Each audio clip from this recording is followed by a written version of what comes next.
Okay, so we've covered the overworlders and underworlders, so let's move on to the Danians and the Mepedians.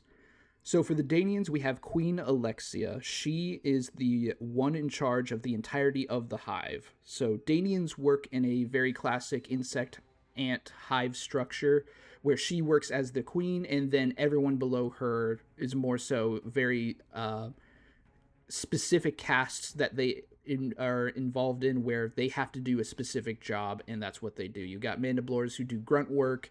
You have the infestors. You have all sorts of different castes that it's a very rigid societal structure where they are born into that rank and they can't really ascend from that rank without performing exceptionally great deeds. So with Illexia, she had very limited time in the show, and we only can surmise so much about how things go behind the scenes. It is not known if she is the source of the hive, which is the force that connects all Danians and makes them powerful when it is active, or if maybe the hive existed long before her and it was something that occurred when multiple Danians got in a certain area and they sort of formed a pseudo hive mind. Because each Danian outside of Illexia does have their own personalities, their wants, and their needs, but they are very driven to work for the benefit of the hive. And so I believe in the show, Illexia, she's very stern and she's very adamant about expanding her territories. I believe their main goal was to take over every pillar that holds up the underworld and be able to occupy it and basically make it as a threat to the overworlders, where if they ever tried anything, they'll collapse the entirety of the overworld. And that is, as far as I recall, her doing anything prior to the Marillion invasion, and there was almost nothing about her after the Marillion invasion.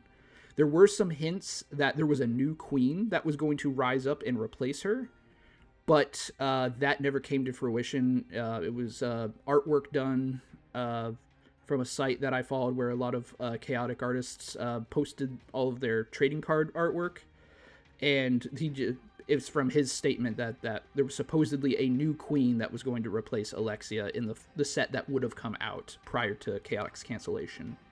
So, unfortunately, we don't have much about Alexia's character from the very brief time she was on screen in the show.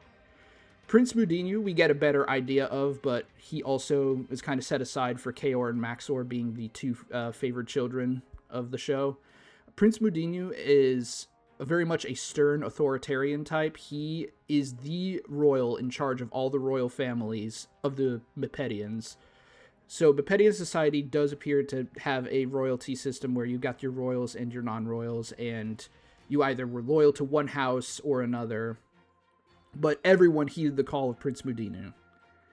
The only thing is that Prince Mudeenu, aside from being very, he's very like short-sighted, very he's kind of much like Kaor is without the careful consideration on occasion. I think Prince Mudeenu, he only tolerated the overworlders very so much because he was so focused on dealing with Danians encroaching on his territory or any underworlders that would try to pull anything in their territory.